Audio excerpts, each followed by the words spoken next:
We begin with breaking news. Within the last hour, San Antonio police announced an arrest in a deadly shooting. That shooting happened 5 hours ago around 1 o'clock this afternoon. SAPD says 20-year-old Jakirian Walker shot and killed 41-year-old Stephen Volken outside of a gas station on FM 78 near Loop 410 and Ben Zingelman Road. According to SAPD, the two men got into an argument after Walker asked Volken for some money. SAPD also says there was some sort of racial tension during that argument. Volken was taken to a nearby hospital where he later died. Walker is now charged with murder. Meantime, a four-agency collaboration investigating two murders early this morning that they believe are connected. Those shootings happened within a half hour of each other, one in Jourdanton and the other in Pleasanton. We also know the victims of those shootings are two young men. Courtney Friedman has asked law enforcement an awful lot of questions today, but so far has not received information on any suspects. We are now at the Atascosa County Sheriff's Office, which is one of the leads in this joint investigation. What police here in Jourdanton have confirmed to us so far is that the first of these two shootings happened here at their town at 1:30 in the morning on Elm Street. Neighbors we spoke to off camera say they saw heavy police presence at this corner home. Police say they found 23-year-old Jorge Erosa, who had been shot. They took him to the hospital, but he did not survive. Within 30 minutes of that shooting, police were called to another one only 6 miles away in Pleasanton on North Mansfield and West Goodwin Streets. That's where police found 18-year-old Ross Cruz Jr. with multiple gunshot wounds. He was pronounced dead at the scene. We spoke to his family, who was gathered today at a home on that street, but they did not want to comment on the shooting. These two shootings are related, which is why Jourdanton and Pleasanton police departments are joining the Atascosa County Sheriff's Office and even the Texas Rangers in this investigation. At the Atascosa County Sheriff's Office, Courtney Friedman, KSAT 12 News. And in addition to those shootings, there was a manhunt near the hospital in Jourdanton that ended just around 4:15. Apparently, there was a heavy police presence involved in that. This Facebook post from Jourdanton Police shows sheriff's deputies with a man in custody. We have asked multiple agencies in the recent hours if that arrest is related to those shootings, but they have not responded yet. They did comment on Facebook that they are not looking for any more suspects right now. They also mentioned any lockdowns that were in place have been canceled. They have not confirmed to us, though, which lockdowns they were referring to. Meanwhile, Governor Greg Abbott holding a news conference today in Eagle Pass, and he wasn't there by himself. He brought along 4 other governors from Oklahoma, South Dakota, Iowa, and Nebraska. Our Jonathan Cotto is in Eagle Pass right now. He was there for today's conference and also for a congressional delegation tour of the border led by Congressman Joaquin Castro last week. Jonathan, that group believes the buoys the state installed in the Rio Grande are dangerous, but different message there today. That's right, Myra. Congressman Joaquin Castro even calling these buoys barbaric, calling the governor's effort of securing the border barbaric. Today, Governor Greg Abbott, along with a group of governors here to defend Operation Lone Star, defend the installation of these buoys, their function and their purpose. Governor Greg Abbott, along 4 other Republican governors from Iowa, Oklahoma, Nebraska, and South Dakota, all seen boarding helicopters for a chance to see at a distance the 1,000-foot marine barrier set along the Rio Grande. In a congressional delegation tour of the border last week, Senator Roland Gutierrez stating Abbott's efforts are not strategies of immigration, but strategies of torture. Congressman Joaquin Castro stated the buoys have a chainsaw-like mechanism that confirmed these buoys are barbaric practices. Today, Texas Border SAR and retired Border Patrol agent Mike Banks explaining the function of the buoys and says the marine barrier is not a death device. I'm going to lean into this with all of my weight to show you that this is not a saw, it is not sharpened. I'm leaning into it I'm pushing hard. It doesn't cut you, it doesn't even pierce the skin. It's not designed to, it's not designed. Is it designed to be uncomfortable? Is that uncomfortable? Sure. Now, Tim, Myra, this is as close as we've been able to get to the buoy since their installation this summer. You can see how large they are. Now, they are unpenetrable.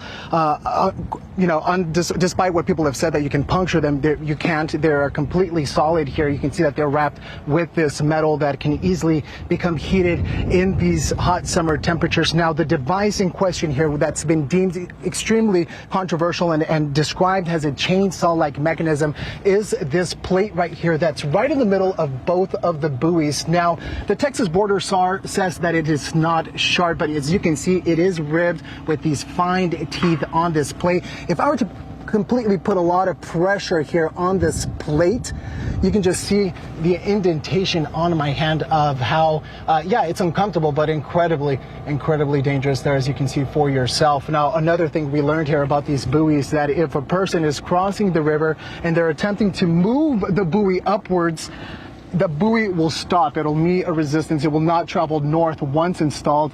They're designed to move downward in the water once properly installed. Now, the U.S. International Boundary and Water Commission, in a survey last week, released information that said most of the majority of these buoys were located on the Mexico side of the Rio Grande. Governor Abbott today saying that those buoys have been moved back onto the U.S. side of the river. There's supposed to be a special hearing tomorrow in regards to their positioning. We'll have more information on that. Reporting live from Eagle Pass, Jonathan Cotto, KSAT 12 News. Jonathan, thank you. A former San Antonio police officer accused of shooting a teenager in a McDonald's parking lot was back in court today. James Brennan is facing multiple charges in connection to that shooting. As Daniela Ibarra reports, this is the first time a key witness sat in on a hearing.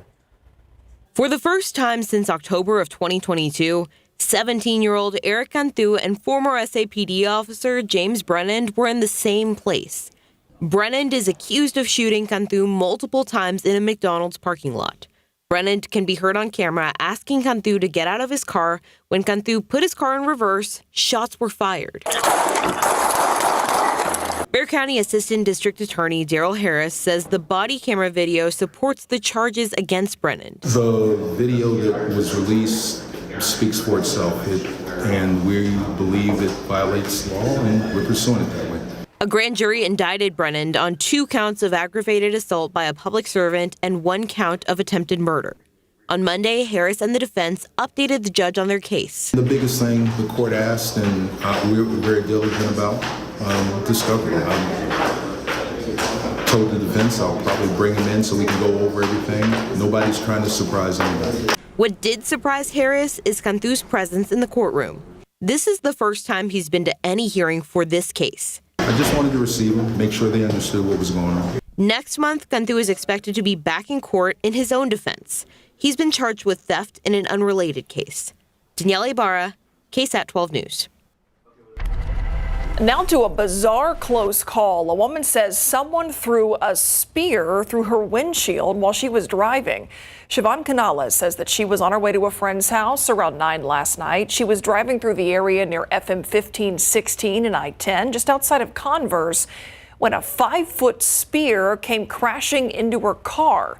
Canales says then her window exploded. She has no idea where that spear came from. It was not, road rage or anything. This was unprovoked and just completely random. I'm just thankful to be alive because, I have kids. SAPD collected that spear for evidence, and last check, no arrests have been made. Canales says she has to make about $400 worth of repairs to her vehicle, but no one hurt here. Frightening. Yeah, pretty unbelievable. Let's take a look outside with live cam. These temperatures, if you are hoping for a change, there's some good news on the way, Adam.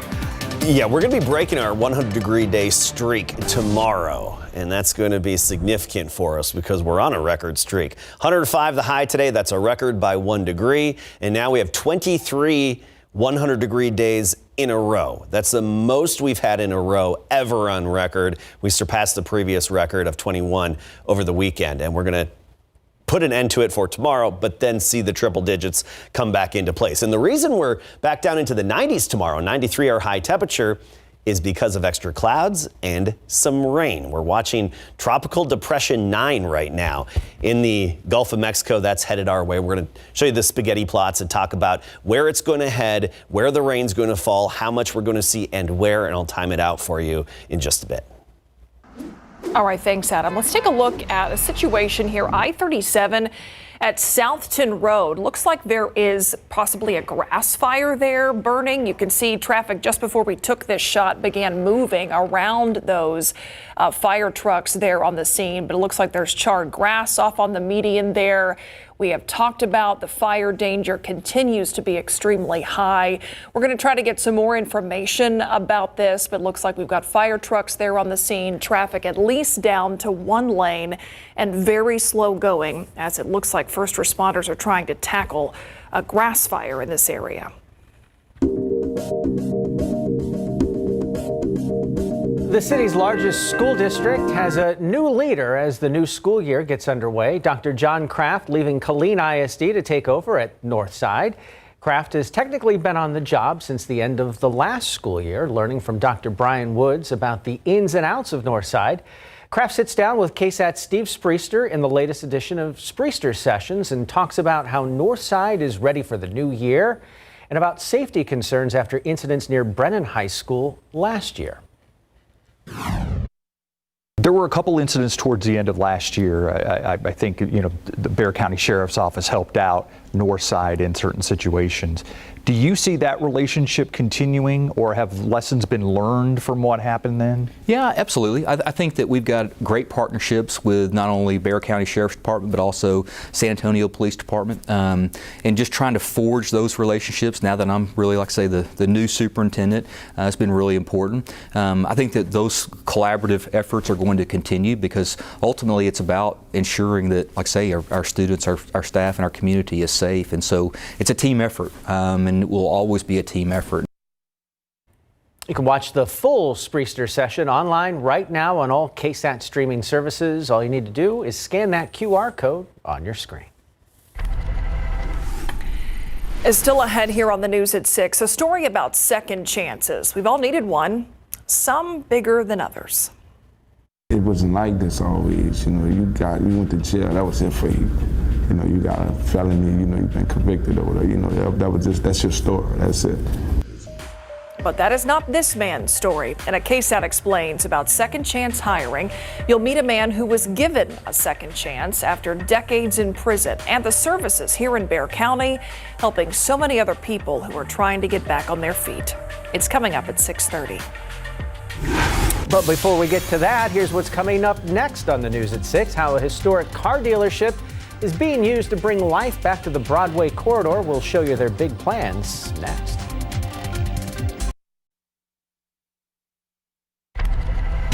Here's a quick look at what we're working on for you tonight on the Night Beat. We are more than halfway through the summer, but the threat of wildfires still very rare. We just saw a grass fire on the side of the road earlier. One fire burning through hundreds of acres right now in Medina County over the weekend. On the Night Beat, what's making it so hard to put that fire out? An old car dealership near downtown San Antonio is transforming into an entertainment district. That is the plan along the lower Broadway corridor. It is called Make Ready, and it's at the corner of Avenue B and 8th Street off of Broadway. Max Massey shows us what's in store. I think it's going to be potentially transformational for this area. You may know David Galbraith from his restaurant Order Up. Well, he will now be one of the new tenants here at Make Ready. Within Make Ready, the building, it's a food-focused concept. And so we've got 10 different vendors coming in here. For this area, it's so much more than food. We just want to make a community, community around us, community around what's already been here, and just kind of partnering up with everybody and bringing people to this area. Jessica Parr is the general manager of the new brewery Idol, another big element of the space. It's not a competition of the Pearl. We are our own thing, but it's another option. We don't have too many options here in this area in general, so having another option is so important. As you can see, foot traffic is already starting to pick up at this Make Ready complex. The construction is still underway, but really the complex, it gives a nod to the history of the area. As part of the Cadillac dealership to the Cavender's own, this is where they took the cars right before handing them back to their customers. And so they're making them ready to deliver back. And of course, with the new businesses, jobs, and entertainment areas here on Lower Broadway, the goal is for this foot traffic to translate to more opportunity. You're creating jobs and you create that virtuous cycle of job creation, activity, and the more people you get in a place, the better it is for the overall vibrancy. As for Jessica and David, they are anxiously awaiting to open their doors. Walls are going up and we'll be ready to go this fall. There's not a definite opening date yet, but hopefully October-ish, everybody will be ready to go. Max Massey, KSAT 12 News. So they're getting close. Okay, we would love for some cooler weather to get a little bit closer, and we got a break though. It's going to be brief, Adam, but we got a break headed our way. Not as hot break, right? Yeah, okay. Quite as But at hot. least we broke the record before we have the break. We made our run to 21, Tim, and we exceeded it. I celebrated all weekend long. You did, jumping in the pool, putting ice cubes in the pool. No. We don't need to get into it. All right, weather headlines. Under 100 degrees tomorrow, so briefly under 100, then it's back up to triple digits. More rain, or most of the rain tomorrow is going to be south of San Antonio, with the best chance even around town between 11 a.m. and 5 p.m. Take a look at our rain chances for tomorrow. That's our best window of opportunity, 11 a.m. to 5 p.m. tomorrow, even for a few hours. Those odds go up to 60%. So that doesn't mean everybody's going to get the rain, but we're likely to have some brief passing downpours with some lightning and thunder. Don't get too excited about accumulations in and around Bexar County and immediate surrounding counties. Generally speaking, around 1/4 of an inch. If you're one of the lucky few, you could have a little bit more if multiple downpours hit your location. Now, speaking of rain, we have the atmosphere now where a few pop-up showers could develop, and that's what we're seeing west of town, west of I-35, and just very isolated in the hill country near Concan, south of Highway 90, parts of Valverde County, very insignificant and brief in nature, and those will be coming to an end by sunset. Most of the action is still offshore, and if you want to measure it out here, it's about 47.5 miles southeast of Port Aransas, the first bands of heavy rainfall from the Tropical Depression. Tropical Depression 9, take a look at it. Very wide-ranging, big wingspan to this system, if you will, with all the showers and thunderstorms throughout a good chunk of the Gulf of Mexico. But the center of circulation is right here, this just south of New Orleans and due east of Brownsville, in that area where we have the big L. We're talking winds of 35 miles per hour, gusting to 45. This is not going to be a big wind event, primarily because it's moving along pretty quickly and it doesn't have a lot of time to further organize, develop, and strengthen. But nonetheless, it's likely to be a tropical storm later on tonight. That would be Tropical Storm Harold. And you can see the very consistent computer models cluster here just south of Corpus Christi, between Corpus Christi and Brownsville, for that landfall as a tropical storm early tomorrow morning. As for the rainfall, most of it's going to be south of San Antonio, but I do think we'll get some of those showers. Here's just one Futurecast representation, and what I like about this is it's on board illustrating, even at 7 a.m. tomorrow, most of the rain from Beeville to Laredo, Freer, Corpus Christi points southward, but between 11 a.m. and 5 p.m., that's our window of opportunity around town. It's not going to be continuous, but we'll see some of those tropical downpours with lightning and thunder develop, briefly move through some of our neighborhoods, and if we're lucky, 1/4 of an inch to 1/2 an inch, but much higher accumulations farther south of Highway 90. Here's what we're talking about in terms of the accumulations. Most of the rain, Carrizo Springs, Laredo to Corpus Christi. That's where we could have 2 to 4 inches of rainfall, whereas locally we're mostly looking at 1/4 of an inch. And keep in mind, with these tropical systems, there's always that chance of a few weak spin-ups or very weak tropical funnels, tropical tornadoes that can develop. Usually they don't cause much damage, but there is the potential of an isolated brief spin-up in far south Texas, something we just need to watch. So brief passing showers and storm 11 a.m. to 5 p.m. Rainfall locally generally around 1/4 of an inch. Temperature though, under 100, actually in the lower 90s, 93 tomorrow afternoon. An east wind at 15 to 25, so breezy, but not a windy event for us. I want to point this out. Del Rio, 92 degrees tomorrow afternoon. Del Rio has had 44 consecutive 100-degree days. Whew. Talk about a break. And by the way, we get back into triple digits, but we also have isolated afternoon pop-up showers possible Friday through the weekend. 93 never looks so good. Thank you, Adam. All right, Larry, the UIW Cardinals have their QB1. Yeah, so Zach Calzada, you had to figure he came over from the SEC. He played with A&M a couple seasons ago, helped them upset then #1 Alabama. So you just had to figure he was going to be named a starter, right? Well, he is. Head coach Clint Killow tells us why. Plus the Roadrunners, Rashad Wisdom, who plays for them, says they are excited to face the Houston Cougars coming up.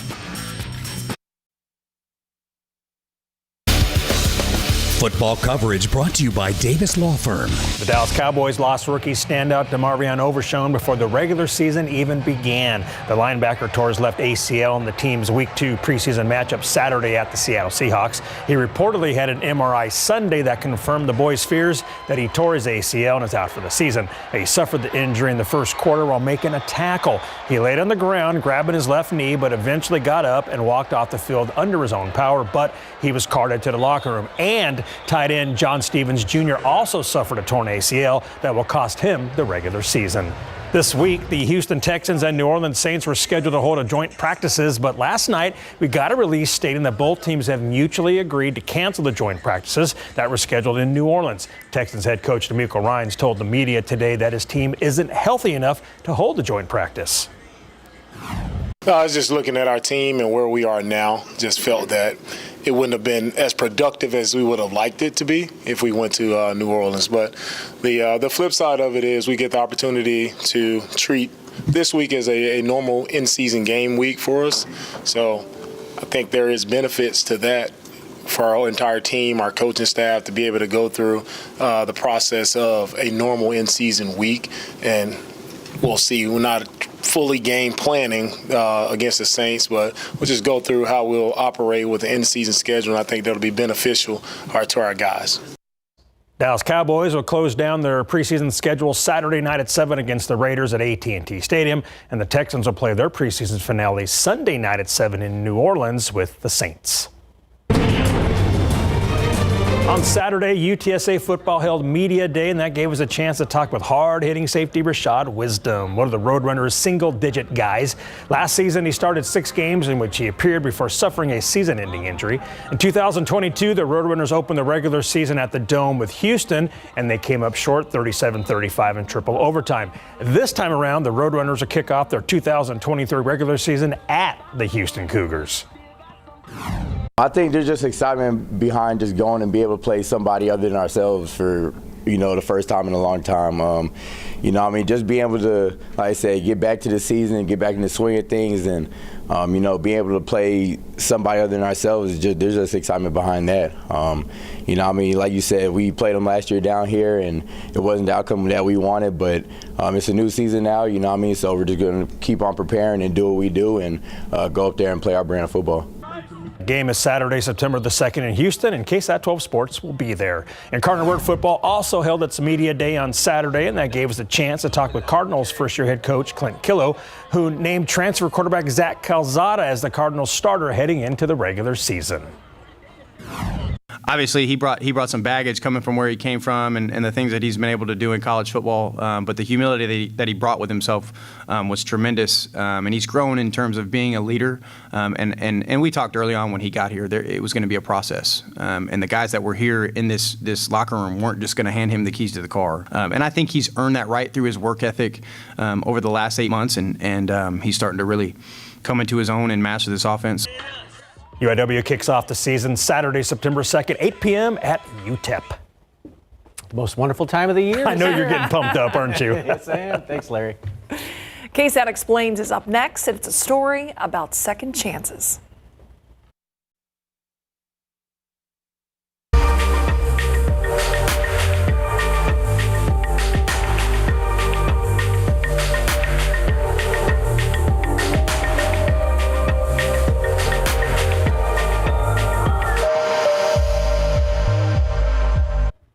Do you believe in second chances? Well, that's what this KSAT Explains is all about. And it's one we are airing for a second time because the services and the message at the center of this story are as relevant as they ever were.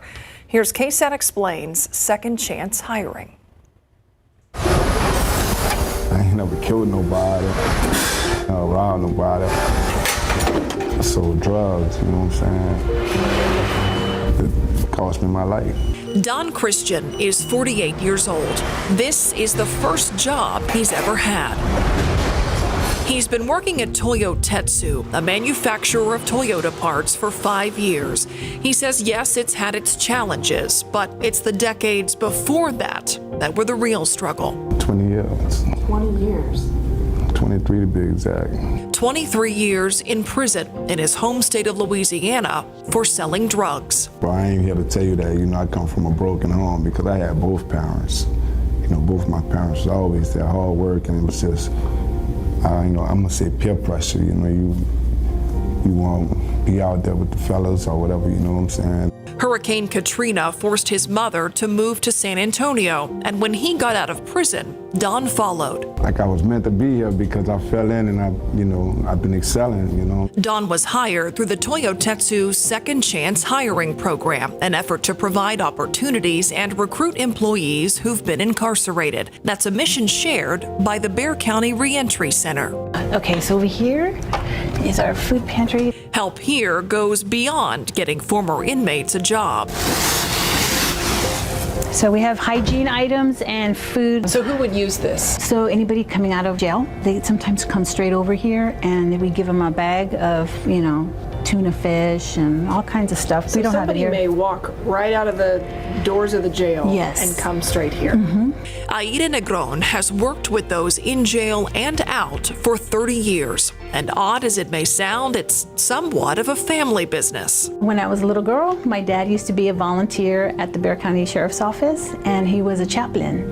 And so he would come home at night and tell us about how God had touched this person's life, and now he was going to be getting out, and he was a changed life. It was a lesson that stuck. Everybody has a purpose of why they're here in this earth, and I believe God put that in my heart to help this population because I don't feel like it's a job, I feel like it's a calling.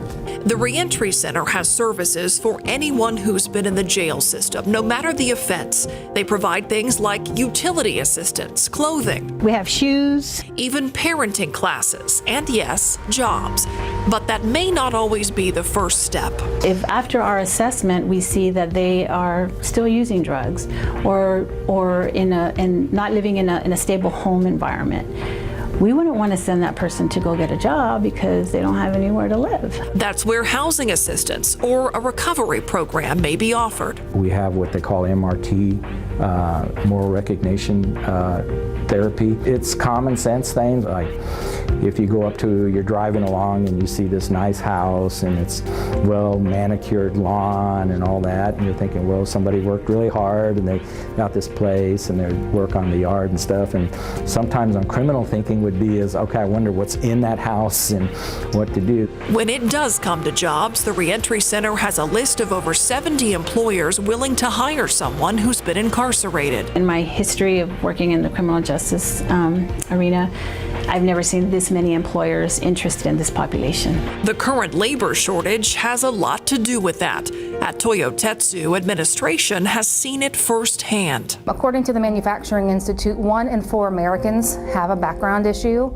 And in this tight labor market, I don't know why any employer would want to exclude that large percentage of the population that could potentially come and work for you. We've learned that our second chance job seekers have better retention generally than people that come in through normal recruiting methods. They're harder working and more dedicated. They've applied at other employers and have been turned down. 99% of the individuals that are convicted of something return to the community. And what shape do you want those individuals to return to? Do you want them more angry, more bitter, more schooled in the life of crime, or do you want somebody that's gotten the skills, you've given them the skills for jobs, you've given them the skills to interpersonal relationships? For Don, it's the second chance he needed. And for the first time, it's given him a future. If a person look at me on, from the surface, you see the tattoos, you see the earrings, I ain't gotta sell drugs no more. The bodies, earrings, you know what I'm saying? I got a car, paying on a house. And one day, he hopes to get his mom a house. She never doubted me. She never made me feel like, she disowned me or, she always looked at me like, you can do this. A message that the Reentry Center passes on too. I believe people can change. I believe people can change. Absolutely. If you give a person a chance, you won't know until you know. That's why it's so good on a second chance. To check out all of our KSAT Explains coverage, scan the QR code you see here, or you can find us on the KSAT YouTube page. We'll be right back.